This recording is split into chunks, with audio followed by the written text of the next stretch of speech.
Berbuakso Atsawitur warenium Borgu dewa sidiamahi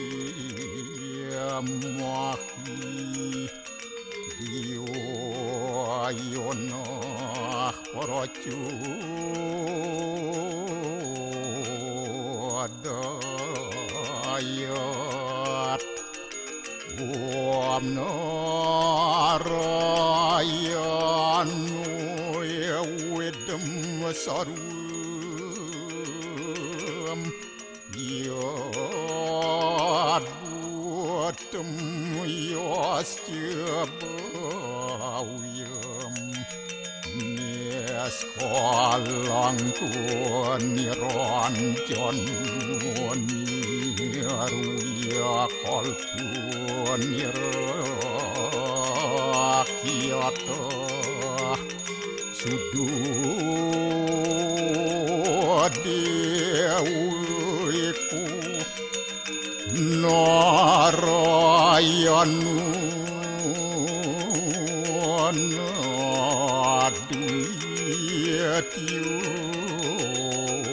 Astia kastit tuam siwa tuam dewa ia suara param suara Warahma Wisnu Asya Rudrasya Warusah Paryaki Ratita Ampapukaram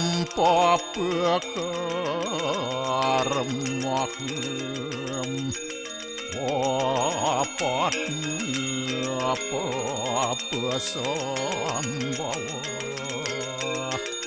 Rahimam pundaria kaksi Sabahia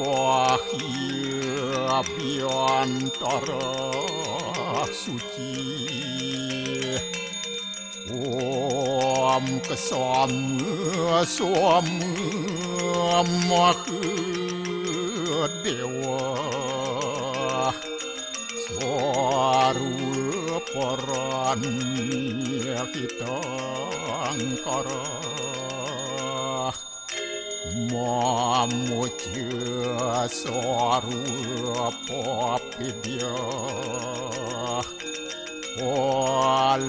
Alaya suasadi siwa Om kesantauya kaiku dosa Kesantauya wajiku mamu Santauya manasu dosa Permadat kesamam Om Santi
Swastiastu. Pemirsa Bali TV, seputar Bali kembali hadir dengan menyajikan sejumlah informasi, di antaranya. Puluhan warga desak pembubaran Madas Nusantara, Kesbangpol cabut STLO.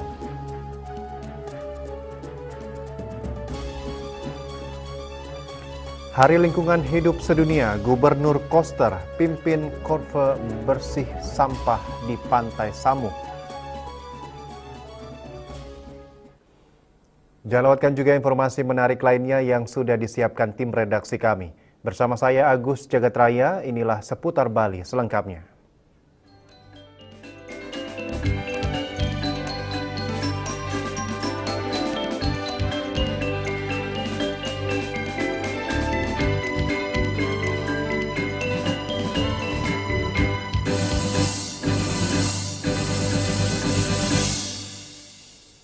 Pemirsa, puluhan warga Bali mendatangi kantor Kesatuan Bangsa dan Politik Provinsi Bali Senin pagi 8 Juni 2026. Mereka menyampaikan aspirasi terkait keberadaan organisasi masyarakat Madas Nusantara di Bali dan mendesak pemerintah mengambil langkah tegas terhadap organisasi tersebut.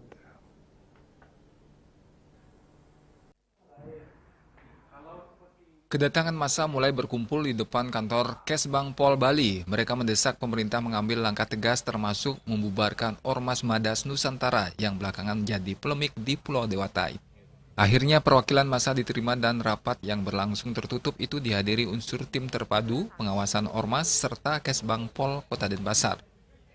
Dalam aksinya warga meminta pemerintah daerah merespon keresahan masyarakat yang berkembang terkait keberadaan organisasi tersebut di Bali. Usai rapat koordinasi, pemerintah Provinsi Bali melalui Kesbangpol resmi mencabut surat tanda lapor organisasi kemasyarakatan atau STLO milik Madas Nusantara di Bali. Kepala Badan Kesbangpol Bali IGD Suralaga mengatakan, keputusan tersebut merupakan tindak lanjut atas berbagai aspirasi masyarakat yang berkembang termasuk tuntutan yang ramai disampaikan melalui media sosial. Suralaga menjelaskan pencabutan STLO merupakan hasil rekomendasi tim terpadu pengawasan Ormas setelah melakukan evaluasi terhadap keberadaan organisasi tersebut di Bali. Meski demikian, pemerintah daerah tidak memiliki kewenangan untuk membubarkan organisasi kemasyarakatan yang telah berbadan hukum nasional. Kewenangan pemerintah daerah hanya terbatas pada pencatatan administrasi dan pengawasan organisasi yang beraktivitas di wilayah Bali. Selain itu, Kesbangpol menegaskan bahwa STLO bukan merupakan izin operasional, melainkan dokumen pencatatan administratif yang digunakan sebagai dasar pembinaan dan pengawasan terhadap organisasi kemasyarakatan. Bali mengambil sikap untuk mencabut STLO, surat tanda lapor ormas yang pernah kita berikan kepada Ormas Madas Nusantara.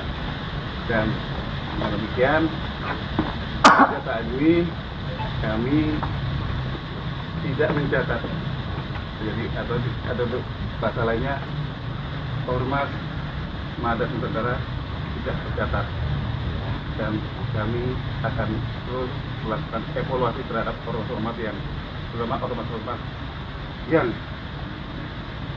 cenderung seperti Pak Sulaiman yang berkedok ormas. Tapi hanya kami evaluasi lebih detail bersama teman-teman, bersama stakeholder untuk mengevaluasi selanjutnya ormas-ormas yang berbau preman atau berkedok preman. Dengan dicabutnya STLO Madas Nusantara, pemerintah daerah berharap situasi tetap kondusif dan aspirasi masyarakat dapat diakomodasi sesuai ketentuan peraturan perundang-undangan yang berlaku. Winata, Bali TV. Bali memiliki sistem keamanan tradisional yang telah diwariskan secara turun-temurun dan masih berfungsi hingga saat ini. Oleh karena itu, upaya memperkuat peran pecalang dinilai lebih penting untuk menjaga keamanan dan keharmonisan masyarakat di tengah dinamika sosial yang terus berkembang.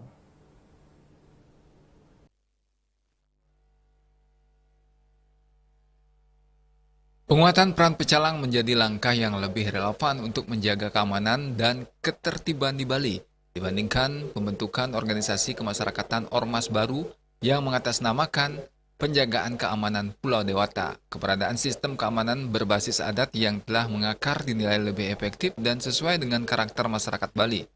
Praktisi hukum Iwayan Sumardika mengatakan secara hukum setiap warga negara memiliki hak untuk berserikat dan membentuk organisasi sebagaimana dijamin konstitusi dan diatur dalam Undang-Undang Nomor 16 Tahun 2017 tentang organisasi kemasyarakatan.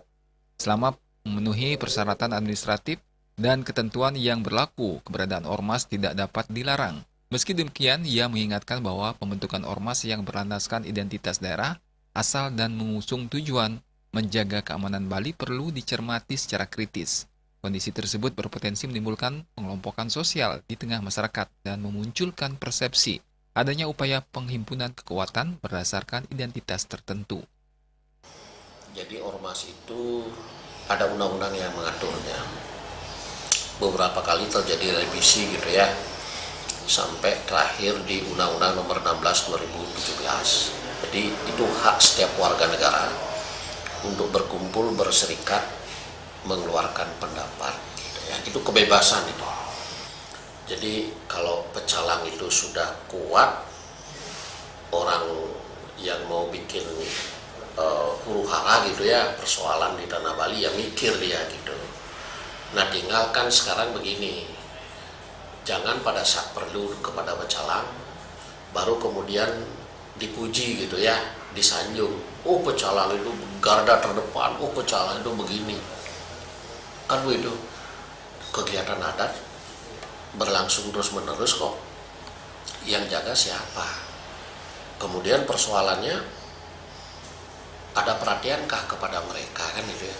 Jadi ormas itu di satu sisi dilindungi oleh undang-undang, tetapi kita lihat gerakannya, kita lihat maksud dan tujuannya. Karena ada maksud yang tersembunyi, dia menghimpun kekuatan untuk menghadapi orang luar, orang lain, gitu maksudnya. Ya, kalau ini orang luar menghimpun diri, dia sudah berpikir ke depan untuk menghimpun kekuatan. Itu yang tidak pernah terungkap selama ini. Itu yang harus diwaspadai. Sehingga ya kalau mau menjaga kan tinggal ikuti aturan, jangan bertingkah, jangan melanggar aturan, kan aman jadinya kan. Penguatan pecalang sebagai garda terdepan keamanan berbasis adat dinilai menjadi langkah yang lebih strategis dalam menjaga stabilitas dan keharmonisan Bali dibandingkan memperbanyak kelompok atau organisasi baru yang berpotensi menimbulkan sekat-sekat sosial di masyarakat. Yana, Bali TV. Hari Lingkungan Hidup Sedunia, Gubernur Koster pimpin korpe bersih sampah di Pantai Samung. Kami segera kembali dengan laporannya.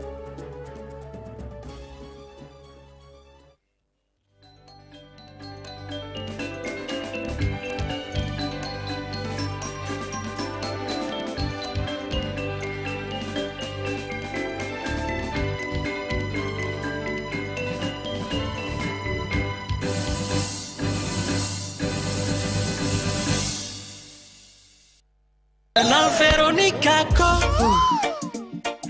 es luar tarik Melaka bikin beta nagih. Biji kopi asli dari es luar hitam baru, hitam pekat bikin beta gembira tempat melaju. Es luar white kopi nikmat enak bikin nagih kok. Mau luak white kopi kok satukan. Kopi luwak, kopi nikmat, nyaman diminum. Amco, cat kayu dan besi. This indicate that Bali has recovered after the COVID-19 pandemic and has become the main destination for world tourists.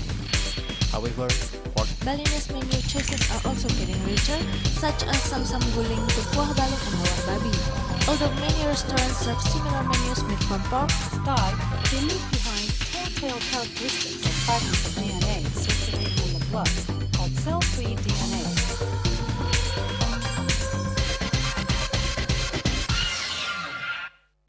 Ngepat juga. Ya. 4.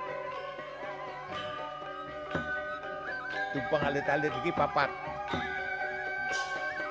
ngangen sampian kusung tulang lindung wasani dengan Bombayu kan Waras Kapital Pop langsung personelipun 108 yang dipergunakan pada saat orang yang kena musibah di jalan kita memanggil.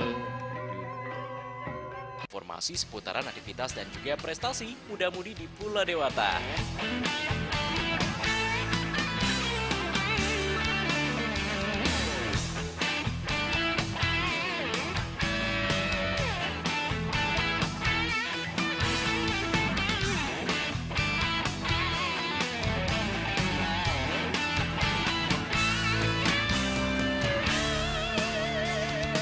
Terus kembangkan kreativitas, YWE, dan juga narkoba.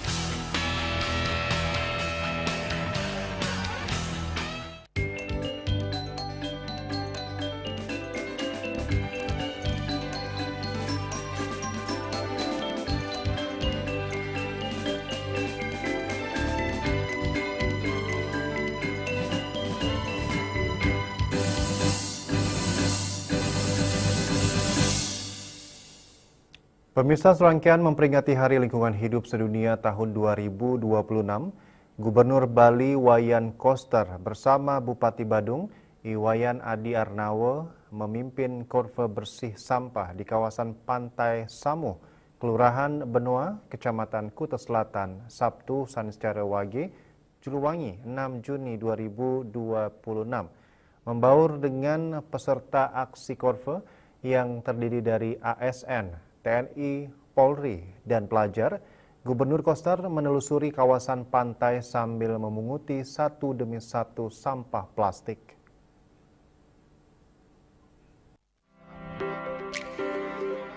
Aksi kurve dilaksanakan dengan penuh semangat oleh para peserta hingga dalam waktu yang singkat, kawasan pantai kembali bersih. Kegiatan kurve didahului dengan apel yang diisi penyampaian arahan Menteri Lingkungan Hidup, Kepala Badan Pengendalian Lingkungan Hidup oleh Gubernur Koster. Menteri Lingkungan Hidup, Jumhur Hidayat, dalam arahan tertulisnya menyampaikan, dunia saat ini sedang menghadapi triple planetary crisis, yaitu perubahan iklim, degradasi keanekaragaman hayati, dan pencemaran. Ketiga krisis ini saling berkaitan dan mengancam stabilitas ekologi, ekonomi, dan sosial global. Oleh sebab itu, masalah lingkungan hidup menjadi isu krusial bagi kelangsungan generasi mendatang. Menteri Jumhur mengingatkan, sebagai negara pulauan terbesar, Indonesia sangat rentan terhadap dampak perubahan iklim karena lebih dari 60% penduduknya tinggal di wilayah pesisir dan berisiko terdampak kenaikan air laut, cuaca ekstrim, dan gangguan ketahanan pangan. Lebih dari 90% bencana di Indonesia bersifat hidrometeorologis seperti banjir, longsor, dan kekeringan. Dalam sambutannya, Menteri Jumhur menambahkan, persoalan lingkungan di Indonesia makin pelik karena dipengaruhi persoalan sampah. Indonesia menghasilkan 51 juta ton sampah setiap tahun, 74% diantaranya belum terkelola secara optimal. Sebagian besar bercampur dan berakhir di TPA yang menggunakan metode open dumping. Praktek ini tidak hanya menimbulkan masalah kebersihan tetapi juga pencemaran lingkungan, gas metana, dan ancaman terhadap kesehatan, kualitas hidup, dan keberlanjutan ekosistem. Menurut dia, kondisi TPA yang telah kelebihan beban hampir terjadi di seluruh kabupaten kota di Indonesia. Mengatasi berbagai persoalan lingkungan, ia mengajak masyarakat Indonesia bersama-sama melakukan pertobatan ekologis. Pertobatan ekologis bukan sekedar kata-kata, tetapi sebuah panggilan untuk merenung dan mengubah cara manusia berinteraksi dengan alam. Umat manusia diajak untuk memuliakan alam, mengintrospeksi setiap perilaku dan kebiasaan yang berdampak pada lingkungan. Menutup sambutannya, Menteri LH mengajak seluruh komponen masyarakat menjadikan kegiatan Hari Lingkungan Hidup 2026 sebagai momentum untuk merenung, menyadari kesalahan, dan bergerak memperbaiki hubungan dengan alam. Ia mengajak masyarakat mengambil langkah nyata, yaitu mengurangi penggunaan plastik dan sampah sekali pakai, serta mendorong setiap rumah tangga dan kawasan publik untuk memilah sampah mulai dari sumbernya. Menteri Jumhur juga mendorong pemanfaatan sampah secara produktif dan ekonomi sirkular melalui bank sampah atau inisiatif lokal lainnya, serta menerapkan prinsip 3R, reduce, reuse, recycle, untuk mengurangi pencemaran dan limbah. Gerakan ini diharapkan mengubah perilaku masyarakat Indonesia menjadi masyarakat yang beretika lingkungan menuju Indonesia Emas 2045. Hadirin yang saya banggakan, hal ini memerlukan komitmen, disiplin, dan partisipasi seluruh pihak. Pemerintah pusat dan daerah akan terus bersinergi. Namun, keberhasilan gerakan sangat bergantung pada partisipasi aktif masyarakat sebagai garda terdepan dalam menjaga bumi. Mari tunjukkan kepada dunia bahwa Indonesia adalah climate leader, dimulai dari tindakan kecil di lingkungan terkecil, yaitu rumah masing-masing. Akhir kata, Peringatan Hari Lingkungan Hidup Sedunia tahun 2026 juga dirangkai dengan pencanangan Gerakan Indonesia Asri. Gerakan ini diharapkan mengubah perilaku masyarakat Indonesia menjadi masyarakat yang beretika lingkungan menuju Indonesia Emas 2045.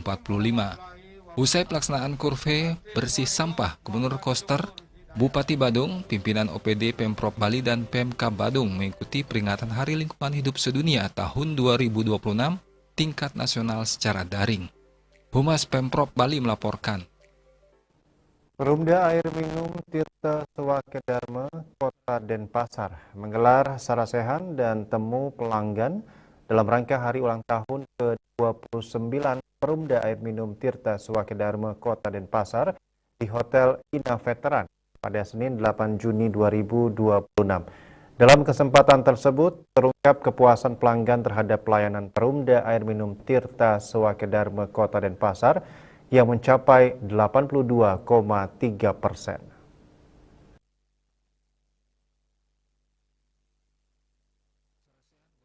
Pelanggan tersebut dibuka secara resmi oleh Asisten 2 Sekda Kota Denpasar, wakili Wali Kota Denpasar. Acara tersebut dihadiri oleh pimpinan DPRD Kota Denpasar, Forum Perbekal Kota Denpasar, akademisi, pimpinan OPD dan undangan lainnya. Direktur Utama Perumda Air Minum Tirta Sewake Dharma Kota Denpasar, Imadeyase mengatakan, kegiatan ini bertujuan untuk menjalin hubungan yang harmonis antara Perumda dengan pelanggan, sehingga terjalin sinergitas yang berkelanjutan dan mencari masukan terkait pelayanan ke pelanggan untuk perbaikan dan peningkatan pelayanan ke depannya.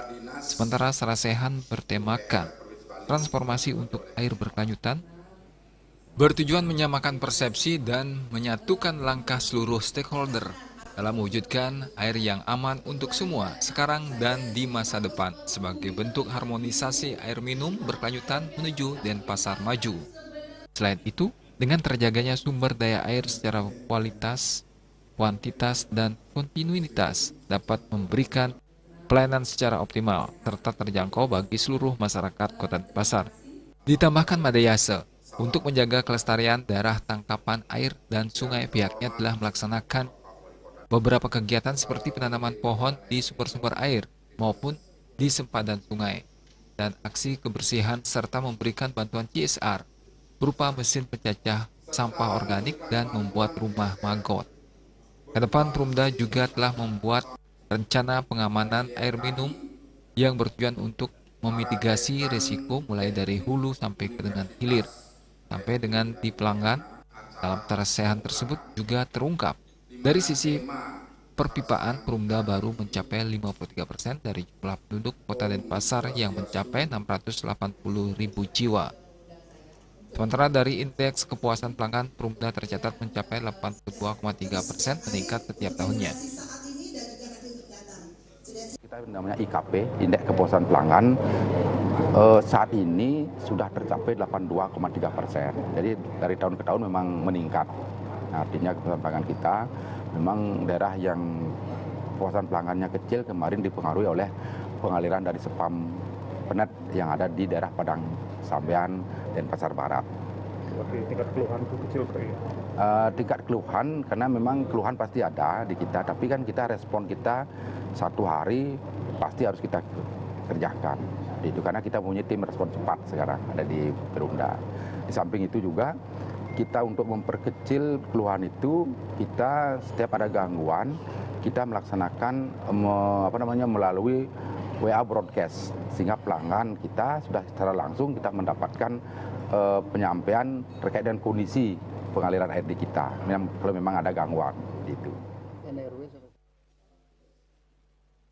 untuk memberikan pelayanan maksimal kepada pelanggan. Dari sisi kualitas diupayakan air bisa mengalir kontinu 24 jam. Dan dari sisi kuantitas ditargetkan antara 150 sampai 170 liter per orang per hari atau 18 sampai 20 kubik per pelanggan. Perumda Air Minum Tirta Sawaka Dharma Kota Denpasar berkomitmen terus meningkatkan pelayanan di tengah kebutuhan masyarakat akan air minum yang semakin besar. Riasa dan Mastiko, Bali TV.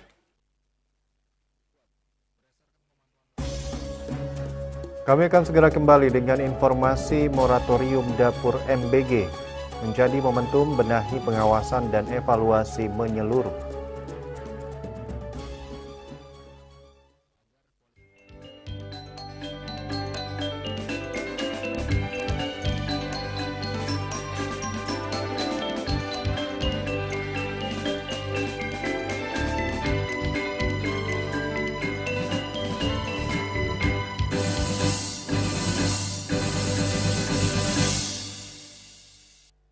Kenal Veronica kok es luar tarik Melaka bikin beta nagih. Biji kopi asli dari es luar hitam baru. Hitam pekat bikin beta gembira tempat melaju. Es luar white kopi nikmat enak bikin nagih kok. Mau luar white kopi kok satukan. Kopi luwak, kopi nikmat, nyaman diminum. Cat Color dengan daya sebar yang luas, cepat kering, dilengkapi 39 pilihan warna, kualitas dijamin terbaik. Cat Color, harga ekonomis.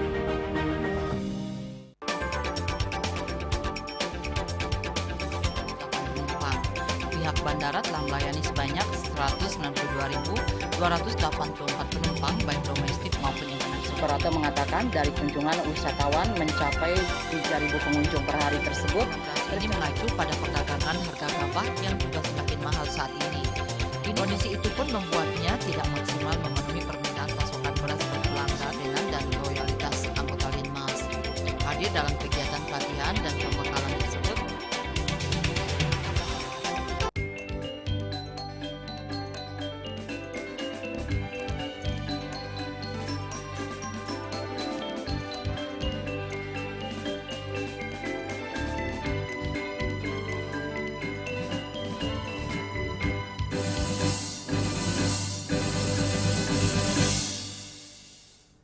Pemirsa, kebijakan moratorium pembangunan dapur program makan bergizi gratis MBG dinilai menjadi langkah tepat untuk memperbaiki tata kelola program yang tengah dijalankan oleh pemerintah.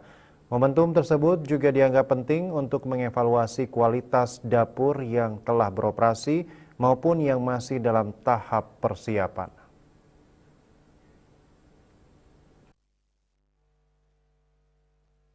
Anggota Komisi 9 DPR RI Daerah Pemilihan Bali Tutik Kusumawardani menilai pengawasan terhadap pelaksanaan program MBG selama ini masih perlu diperkuat. Berdasarkan pemantauan langsung yang dilakukannya di lapangan, masih ditemukan sejumlah dapur yang dinilai belum memenuhi standar kelayakan, namun tetap mendapatkan persetujuan untuk beroperasi.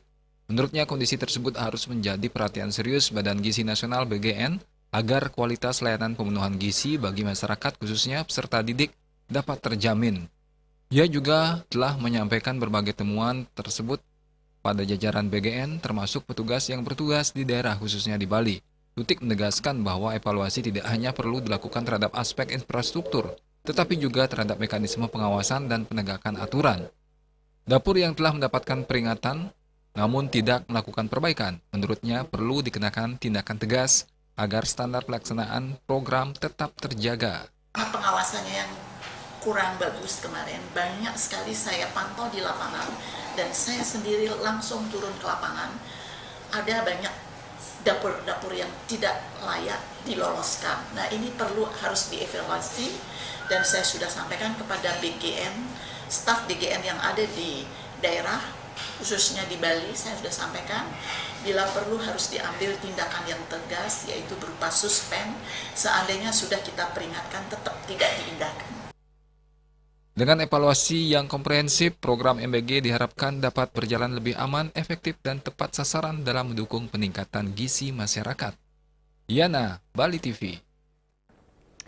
Tokoh masyarakat adat Papua, Yasinta Moiwen atau juga dikenal sebagai Mama Sinta, mendatangi Lembaga Perlindungan Saksi dan Korban di Jalan Raya Bogor, Ciracas, Jakarta Timur.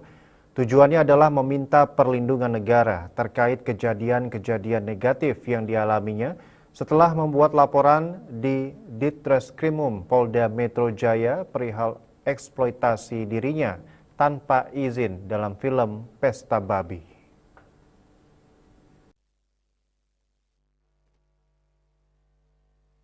Tokoh masyarakat adat Papua Yasinta Moiwen atau Mama Sinta mendatangi Lembaga Perlindungan Saksi dan Korban di Jalan Raya Bogor, Ciracas, Jakarta Timur.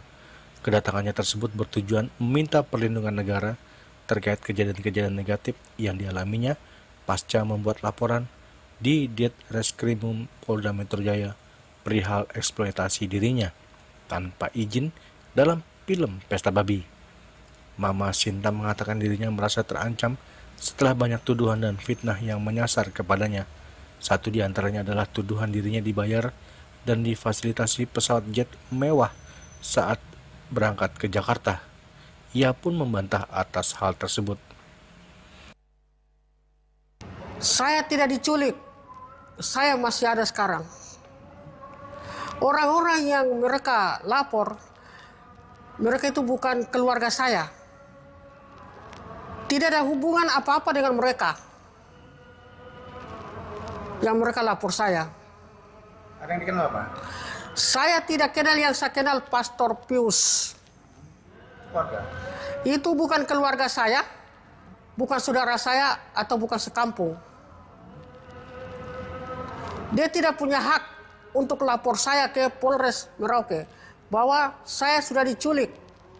Yang punya hak untuk melapor seandainya kalau benar saya sudah diculik, yang punya hak yang pertama suami saya, yang kedua anak kandung saya, yang punya hak untuk melapor bahwa saya diculik atau intimidasi atau ditindas atau tekanan, itu tidak ada.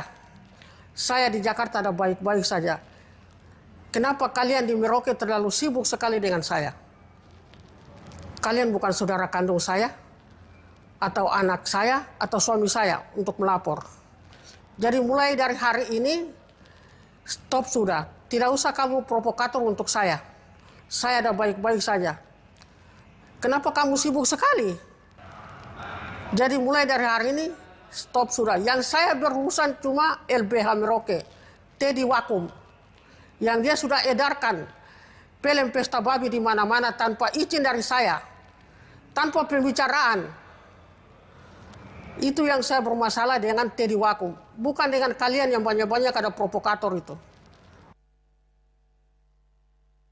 Film Pesta Babi menampilkan Mama Sinta sebagai salah satu tokoh yang sedang mempertahankan tanah adatnya.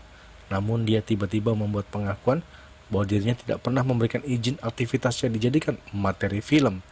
Pengakuannya tersebut beredar luas di media sosial dan menjadi perbincangan di tengah derasnya represi pemutaran film.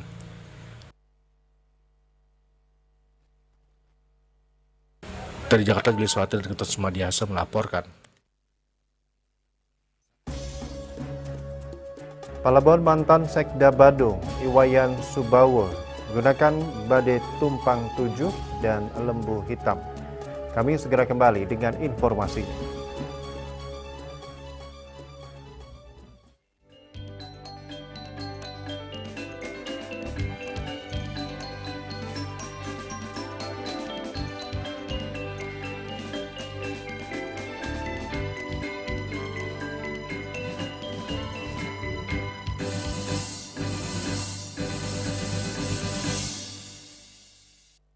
Kenal Veronica kok es luar tarik Melaka bikin beta nagih. Biji kopi asli dari es luar hitam baru, hitam pekat bikin beta gembira tanpa cuma laju. Es luar white kopi nikmat enak bikin nagih kok. Mau luar white kopi kok satukan. Kopi luwak, kopi nikmat, nyaman diminum.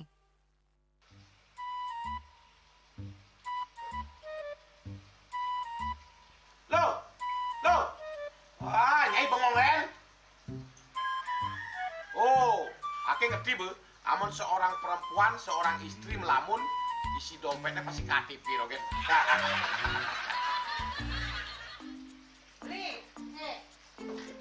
Awaknya hanya belajar lebih tenang menikmati hidup dengan proses tanpa harus protes. Loh, hidup itu adalah sebuah perjalanan, bukan perbandingan. Maka jangan pernah kamu bandingkan prosesmu dengan orang lain, karena kita berdiri di bumi yang sama dengan takdir yang berbeda. Oh, ini bertakdir awaknya nganteng gak beli, saya proses tapi stres. Wah, mulai punya nyai, takdir ya nyai. Ini pijit tangan lu, sakit hati awak-awaknya. Apa? Mau pijat itu? Oh, mau pijat. Bawayan kayak dirungi, matajan, matuakan. Dan ini subane gelam kokene awake nih makata lo, awake nih makata. Awake sing koda, awake sing idang wakenya, sing idang mijat. Loh, beli pergi karena tugas, pulang demi beras. Lelah itu wajar, tapi menyerah bukanlah jalan keluar. Semangat kone ngopi, kone ngama, wakilnya ceramah, jadi kayak presiden. Cuma sebelum lagi sih, kita nggak pakai.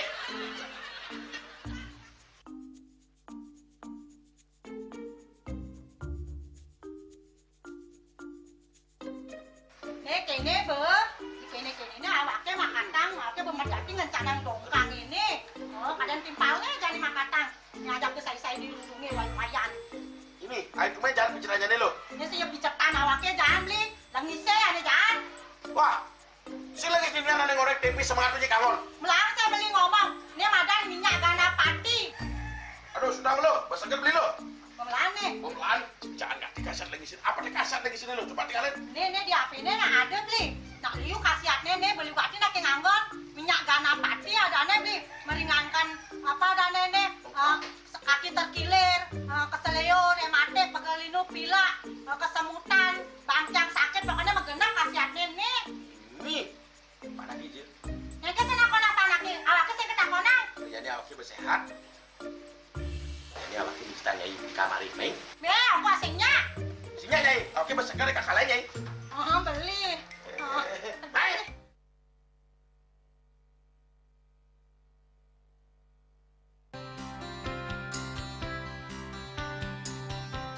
Puniki kemariang disampun anak ke alit nek kulit. Metapah kalau bos mepandes utawi mesangi ramo antar ketua Banjar Jakarta Selatan hari di Jakarta Selatan para pinanite miwah tokoh-tokoh umat Hindu emansipasi miwah penyarengan kerama istri saha anggen TPS Cangin Purikau wenten taler 6 TPS sani kaayahin oleh kerama istri inggian ring TPS 6.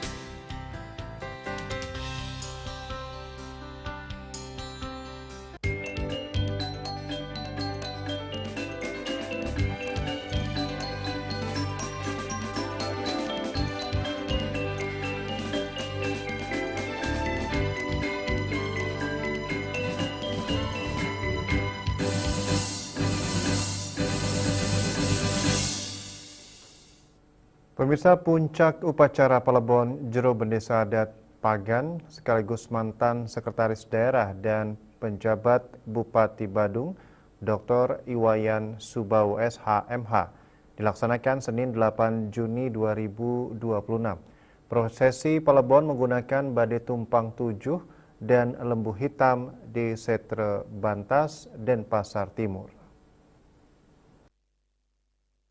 Putra almarhum yang juga merupakan anggota DPRD Kota Denpasar Igede Dwi Purnama Putra menjelaskan puncak upacara Pelebon kali ini melibatkan 4 banjar meliputi Banjar Taman Yang Batu, Banjar Yang Batu Kangin, Banjar Yang Batu Kauh, dan Banjar Landis. Semasa hidupnya, Iwayan Subawu dikenal memiliki semangat pengabdian yang tulus dan selalu menekankan pentingnya menjalani hidup dengan berlandaskan karma yang baik. Dr. Iwayan Subawu SH.MH wafat pada usia 72 tahun yang lahir pada tahun 1954. Almarhum merupakan lulusan Fakultas Hukum Universitas Udayana tahun 1981 dan menempuh berbagai pendidikan lanjutan diantaranya pendidikan aspek kependudukan di Universitas Negeri Jakarta, pengawasan melekat serta Sepala Angkatan 1983. Almarhum meninggalkan jejak pengabdian panjang di bidang pemerintahan, politik, dan kehidupan adat Bali. Selama karirnya di pemerintahan, almarhum pernah menjabat sebagai Sekretaris Daerah Kabupaten Badung. Ia juga sempat dipercaya sebagai penjabat Bupati Badung pada masa transisi kepemimpinan dari Anak Agung Ngurah Okoratmadi menuju Anak Agung Gede Agung.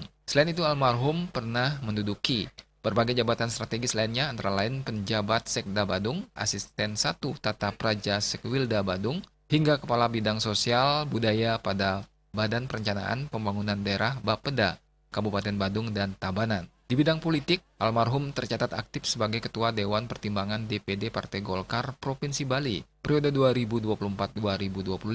Sementara dalam kehidupan adat, ia dikenal sebagai tokoh masyarakat yang Batu dan menjabat sebagai Bendesa Adat Pagan. Kepergian Dr. Iwayan Subawo meninggalkan duka mendalam bagi keluarga, kolega, dan masyarakat Bali.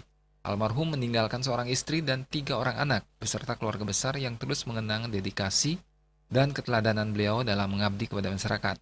Saya sebagai putra dari Bapak Wayan Subawo, mewakili seluruh keluarga besar Bapak Wayan Subawo mengucapkan terima kasih, khususnya kepada krama dari 4 Banjar yang ikut terlibat secara langsung di dalam prosesi pelebon pada hari ini.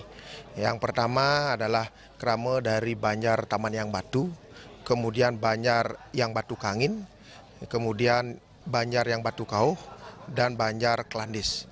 Jadi keempat Banjar ini terlibat secara aktif dari beberapa rangkaian prosesi yang sudah dilaksanakan, yakni pada tanggal 24 Mei yang lalu prosesinya Nyiramin, kemudian pada hari ini adalah puncak karya pelebon dari orang tua kami Bapak Iwayan Subawo.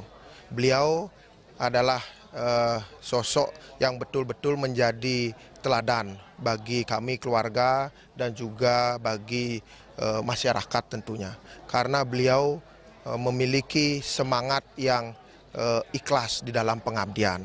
Beliau selalu berpesan di dalam hidup ini, beliau berpesan bahwa hidup ini adalah berkarma. Itu pesan beliau.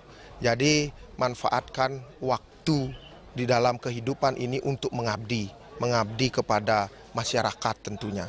Abaikan segala egomu, itu adalah pesan beliau. Jadi manfaatkan kesempatanmu di dunia ini untuk mengabdi, karena sejatinya hidup ini adalah berkarma.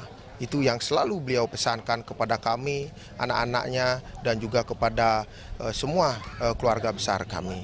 Prosesi pelebon yang berlangsung dengan penuh penghormatan. Keluarga berharap nilai-nilai pengabdian, keikhlasan, dan semangat berkarma yang diwariskan almarhum dapat terus menjadi inspirasi bagi generasi penerus. Bunga dan Edi, Bali TV. Wakil Ketua DPR Sufmi Dasko menggelar pertemuan bersama sejumlah Menteri Kabinet Merah Putih di Kompleks Parlemen Senayan, Jakarta pada Senin 8 Juni 2026. Pertemuan ini membahas koordinasi lintas sektoral untuk mempercepat pertumbuhan ekonomi nasional, di mana fokus utama dalam pertemuan tersebut meliputi tata kelola ekspor dan sektor ESDM dan percepatan perizinan investasi.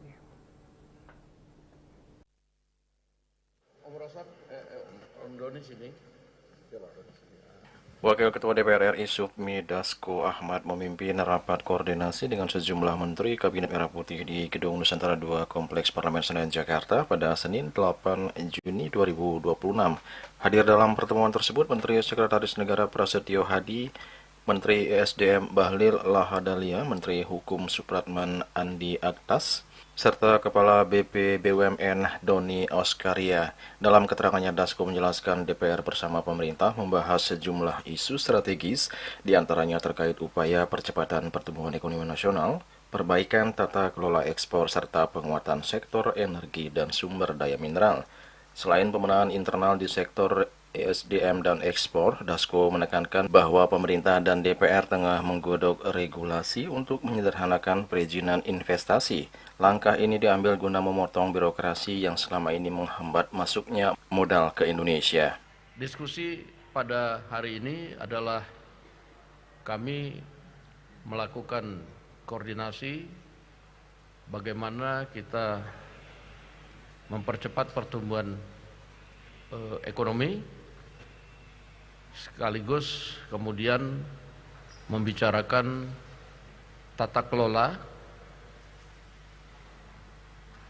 ekspor yang akan dilakukan oleh DSI yang di bawah Danantara maupun tata kelola SDM yang di bawah Kementerian SDM.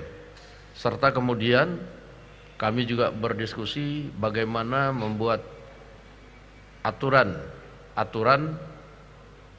untuk percepatan izin-izin investasi.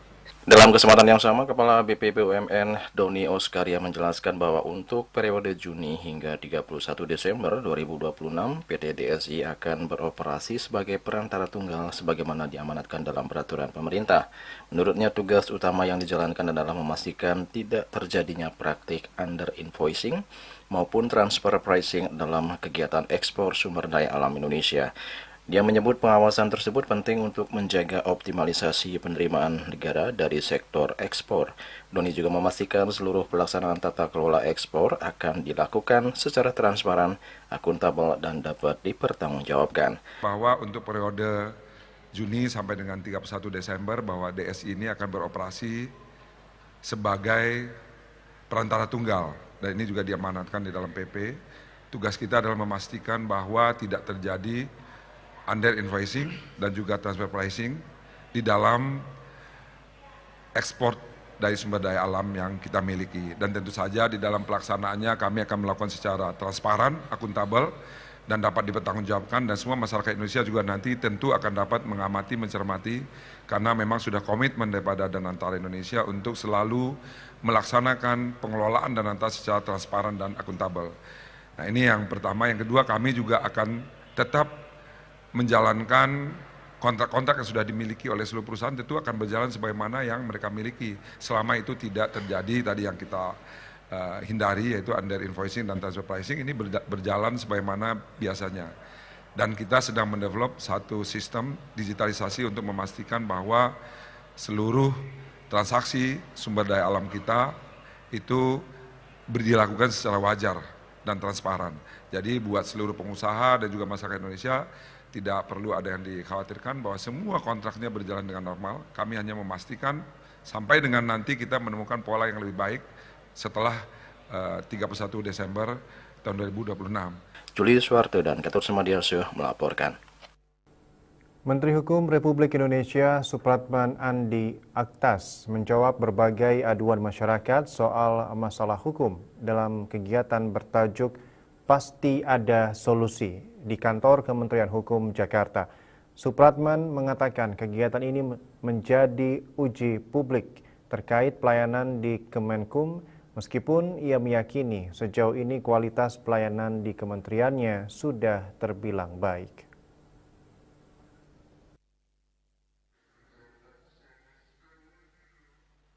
Dalam diskusi yang bertajuk Pasti Ada Solusi di kantor Kementerian Hukum, Menteri Hukum Republik Indonesia Supratman Andi Aktas menjawab berbagai aduan masyarakat masalah hukum.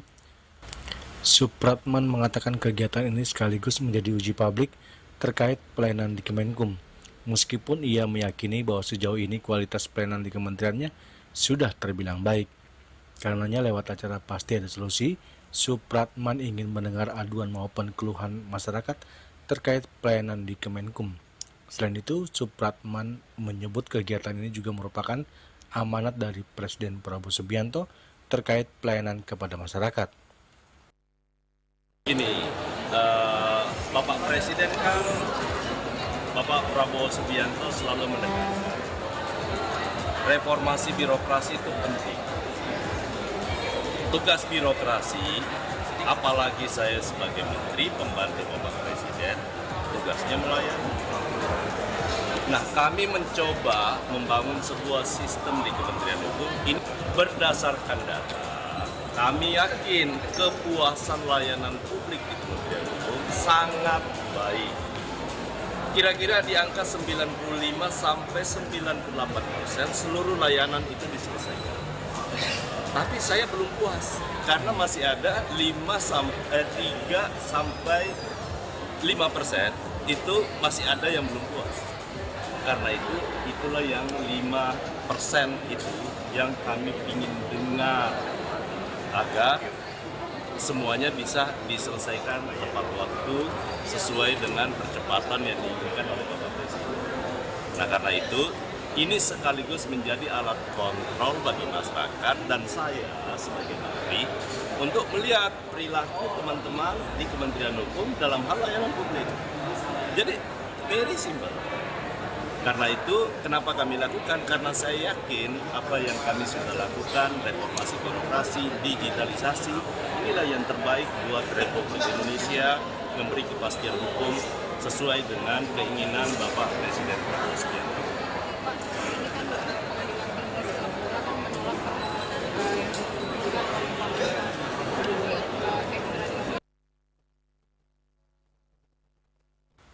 Kegiatan yang dilaksanakan secara hybrid dari Selasar Geraha Pengayoman Kementerian Hukum tersebut menjadi wadah dialog terbuka antara masyarakat dan Kementerian Hukum dalam menyampaikan aspirasi, pengaduan, keluhan, maupun masukan terkait layanan publik di lingkungan Kementerian Hukum.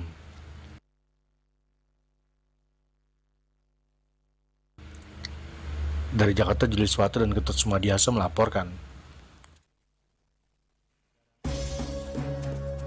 Pemirsa, jangan beranjak dahulu, kami segera kembali dengan laporan Penglipuran tetap menjadi primadona wisata saat hari libur.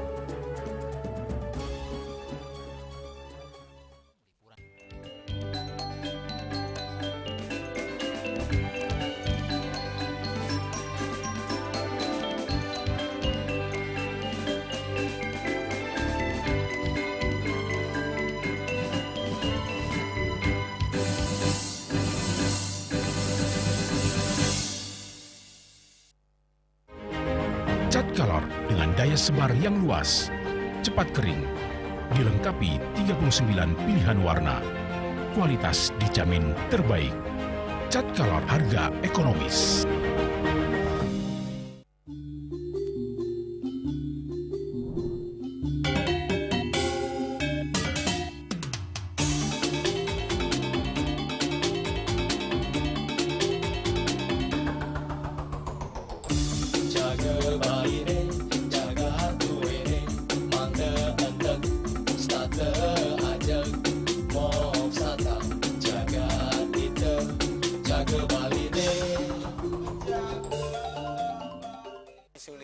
Pemangku peseraman tetap mengusahakan pendidikan moral. Budi pekerti suku wibawo tan kewawo dening pejah gereha astro gereha setri ngeten ya. Aneka tua eka tua swalaksana batara. Jadi alam niki seiseneng jagat niki sami kesusup oleh desang yang widi. Siwa bumi ring bumi niki wenten batara niki. Sangat raga ngai mecaru kan ngidupang pertiwi di Bali buana bumi mengurip niki.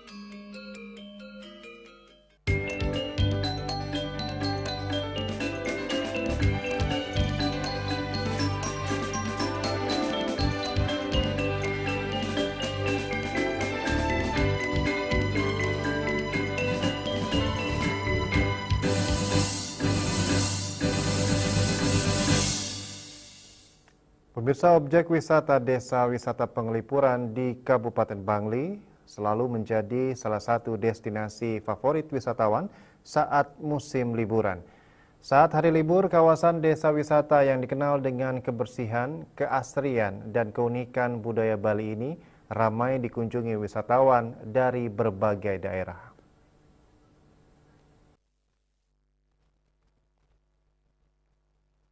Tak hanya wisatawan domestik, kunjungan wisatawan mancanegara juga terlihat memadati kawasan objek wisata Desa Penglipuran. Para pengunjung datang untuk menikmati suasana desa tradisional yang masih terjaga, deretan rumah adat yang tertata rapi, serta hutan bambu yang menjadi daya tarik utama Penglipuran. Manajer Desa Wisata Penglipuran, Iwayan Sumiarse, mengatakan, setiap momentum hari libur selalu terjadi peningkatan jumlah kunjungan wisatawan. Di hari biasa, kunjungan bisa mencapai 2.500 orang, dan pada periode hari libur, jumlah kunjungan meningkat, bisa mencapai 3.000-an orang per harinya dengan dominasi wisatawan domestik, namun wisatawan asing juga tetap memberikan kontribusi signifikan terhadap total kunjungan. Untuk tiket masuk untuk wisatawan mancanegara, 51.500 per orang, dan untuk domestik 26.500 per orangnya. Selain menikmati keindahan desa, wisatawan juga dapat menyaksikan berbagai atraksi budaya dan berinteraksi dengan masyarakat setempat. Salah satu wisatawan domestik asal Malang, Salwa, merasa senang melihat keindahan dan keunikan desa Penglipuran dengan kebersihan dan keasrian suasana lingkungannya. Indah sekali suasananya. Bagus, bersih. Ya mungkin ada keinginan mau kesini lagi. Keaslian budaya dan lingkungan yang terjaga menjadikan desa Penglipuran sebagai salah satu destinasi unggulan Bali yang tetap diminati wisatawan sepanjang tahunnya. Yana, Bali TV. Parisade Hindu Dharma Indonesia PHDI Provinsi Banten menggelar Dharma Tula tentang Tantra Ajaran Suci Kuno Nusantara dengan topik filosofi dan implementasi dalam kehidupan zaman modern. Ketua PHDI Provinsi Banten, Ide Bagus Alit Wiraatmaja mengatakan, ajaran Tantra sangat bermanfaat untuk mempercepat pencapaian kesadaran spiritual guna menyeimbangkan energi cakra dalam tubuh demi membantu umat Hindu menyucikan pikiran dan menyelaraskan diri dengan energi ketuhanan.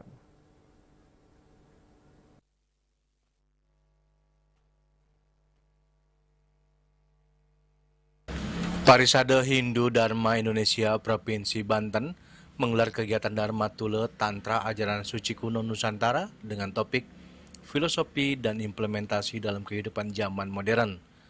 Salah satu Ketua PHDI Provinsi Banten, Ide Bagus Alit Wiraatmaja mengatakan, dalam praktek Hindu, Tantra yang sering disandingkan dengan mantra atau getaran suara suci dan yantra media visual berfungsi sebagai teknologi spiritual.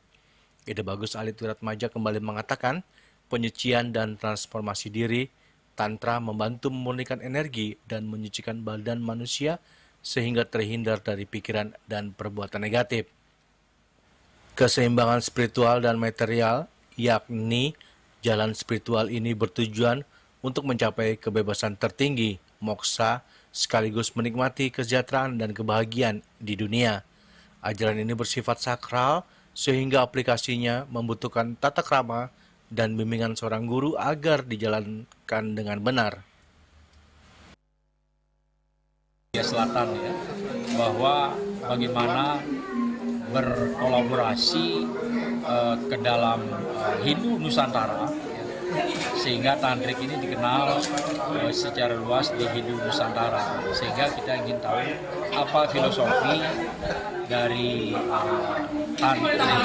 tantra Hindu ini, tantra kuno ya, yang bisa diimplementasikan di dalam kehidupan modern, sehingga ketika tatwa dihubungkan dengan kehidupan modern, ya tentu kita berhadapan dengan yang disampaikan dasar-dasar dari tantra ini. Yang utama adalah ada 3 yang sebagai pilar utamanya, yaitu sebagai tantra, yantra, dan mantra. Nah, ketiganya ini adalah merupakan satu kesatuan ya, yang memberikan vibrasi, karena ini adalah bagaimana menghasilkan tantra di dalam diri, gitu ya. Di dalam diri setiap manusia itu memiliki unsur-unsur tantra, unsur-unsur kekuatan spiritual yang ada. Nah, semua tubuh kita ini adalah memiliki aksara-aksara, ya. Inilah yang dikultivasi, dihidupkan energinya, ya kan? Jadi aksara Ano Coroko Data Solo Magabo pada Jayanya. Nah, ini dihidupkan kultivasinya, sehingga ini akan menjadi sebuah energi kekuatan di dalam kehidupan kita, sehingga kita menjadi sehat, menjadi bahagia gitu ya. Karena apa? Kita sudah menjalankan. Kami tertarik di sini terhadap tantra karena mengetahui dari media sosial. Sehingga bagi kami media sosial tidak cukup untuk memberitahu kita cari kemudian sumbernya. Ternyata sumbernya kita bisa dapatkan dari Jero Ngokul Sandika, dan kemudian beliau kita harapkan untuk hadir di sini untuk mengupas secara tuntas tetapi kekinian dengan struktur, sehingga pemikiran orang-orang yang menyatakan tantra adalah satu urusan negatif bisa menjadi tahu sebenarnya dari beliau yang sudah mempelajari.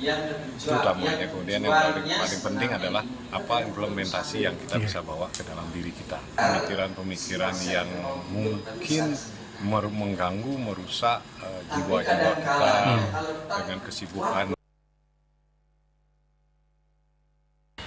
Sementara itu, salah satu pemimpin Hindu Provinsi Banten, Eko Sudono, mengatakan sangat mengapresiasi kegiatan Tantra, ajaran suci kuno Nusantara.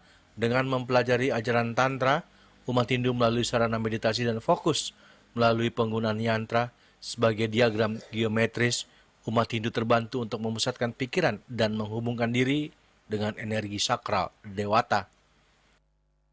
Pertama, kami mewakili pemerintah dalam konteksnya Kanwil Kementerian Agama Provinsi Banten menyambut baik acara serupa seperti ini. Ini terkait Tantra ya, ajaran adiluhung kuno yang memang sejak zaman lampau sudah menjadi ciri khas bangsa di Nusantara, termasuk kita juga pewaris ya. Pewaris sah lah kata narasumber tadi, bahwa kita memang pewaris sah ajaran Tantra, bahwa pada prinsipnya Tantra adalah sebuah metode gitu ya, untuk menghaluskan budi, menghaluskan pikiran, karena kita membangkitkan sisi ilahiyah, sisi ilahi dalam diri kita tanpa bermaksud untuk mengabaikan sisi lahirnya. Kalau dalam konsep Jawa dulu ada konsep topong rame, artinya kita menyepi di dalam diri dalam situasi yang realnya seperti ini gitu. Jadi aplikasi dalam kehidupan yang nyata adalah dengan kehalusan budi, kehalusan rasa, Tantra itu, konsep Tantra itu kita bisa mengaplikasikan ilmu yang kita dapat untuk berkarya. Ya. Dari Tangerang Selatan, Juli Suwarto dan Ketut Sumadiasa melaporkan. Dan kini kami sampaikan informasi perakiraan cuaca untuk kabupaten kota di Bali.